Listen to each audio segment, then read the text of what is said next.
মূলত বর্তমান রাজনৈতিক পরিস্থিতি, সংস্কার কার্যক্রম এবং নির্বাচন বিষয়ে তাদের প্রধান ফোকাস ছিল। এছাড়াও দেশের সংখ্যালঘুরা তাদের নিরাপত্তা সহ বাংলাদেশের সামনের রাজনীতি কোন দিকে যাবে এবং আমাদের রাজনৈতিক দলের গঠন প্রক্রিয়া, সাংগঠনিক কার্যক্রম, আদর্শ ইত্যাদি বিষয়ে তাদের আগ্রহ ছিল। আমরা আমাদের জায়গা থেকে ব্যাখ্যা করেছি আমাদের রাজনৈতিক দল কোন প্রেক্ষিতে, কেন এবং কোন লক্ষ্য নিয়ে এগিয়ে যাচ্ছে। সংস্কার বিষয়ে আমরা যেই প্রস্তাবনাগুলো সংস্কার কমিশনে দিয়েছি সেটি আমরা বলেছি এবং আমরা আমাদের যে তিনটি দাবি, বিচার, সংস্কার এবং গণপরিষদ নির্বাচন, সেটি আমরা সুস্পষ্টভাবে বলেছি।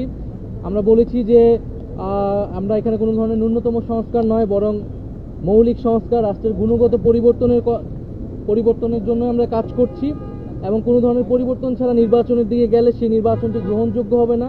সেই নির্বাচনে জাতীয় নাগরিক পার্টি অংশগ্রহণ করবে কিনা সেটাও বিবেচনাধীন থাকবে। আমরা আমাদের যে তিনটি এজেন্ডা নিয়েই সারা দেশে কাজ করছি এবং যমুনা ইলেকট্রনিক্স ঈদে ডাবল খুশি অফার সিজন 3, যে কোনো পণ্য কিনলেই পাচ্ছেন নিশ্চিত ঈদ উপহার। বর্তমান সময়ে যেই মাঠ প্রশাসন রয়েছে সেই মাঠ প্রশাসন আমাদের কাছে মনে হয়েছে যে নিরপেক্ষ আচরণ করছে না। বিভিন্ন জায়গায় জাতীয় নাগরিক পার্টির নেতাকর্মীদের উপরে হামলা চলছে এবং সেই জায়গায় প্রশাসন আমরা নিশ্চুপ ভূমিকা পালন করতে দেখছি। সেই জায়গাগুলো আমরা বলেছি এবং আমাদের নিরপেক্ষ না বলতে প্রশাসন কার পক্ষ নিচ্ছে বা কি বলেছেন? প্রশাসন আমরা দেখছি প্রধান রাজনৈতিক দল বিএনপির পক্ষ অবলম্বন করছে অনেক জায়গায় এবং মাঠ পর্যায়ে যে ধরনের চাঁদাবাজি চলছে সেই জায়গায় প্রশাসন আসলে নিশ্চুপ ভূমিকা পালন করছে।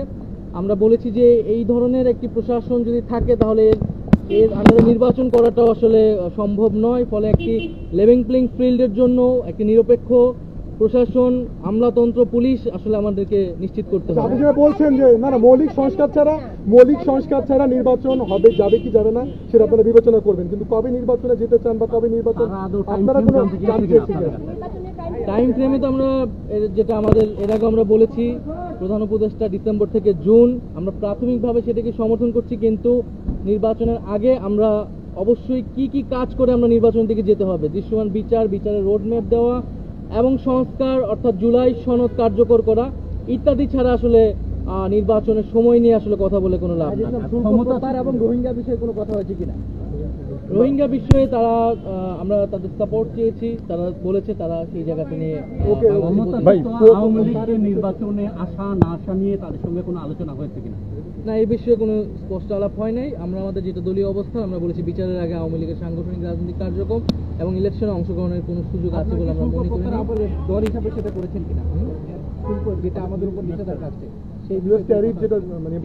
না, এই বিষয়ে কোনো আলোচনা হয়নি। আমাদের অর্থনৈতিক পলিসি নিয়ে তারা জিজ্ঞাসা করেছিল আমাদের, সেই জায়গায় আমরা বলেছি আমরা কি ধরনের বিজনেস এনভায়রনমেন্ট চাই, আমাদের পলিসি কি হবে, ক্ষমতায় গেলে আমরা কি ধরনের ব্যবস্থা তৈরি করবো সেটা নিয়ে কথা। নির্বাচন ইস্যুতে তারা কোনো ধরনের প্রস্তাব আপনাদেরকে দিয়েছে কিনা? কোনো ইস্যুতে কথা বলছেন নির্বাচন ইস্যুতে তারা কি চায়, তাদের মতামত? না, তারা কিছু বলে, তারা আমাদের শুনতে চেয়েছে, তারা বিভিন্ন রাজনৈতিক দলের বক্তব্য তারা শুনতেছে।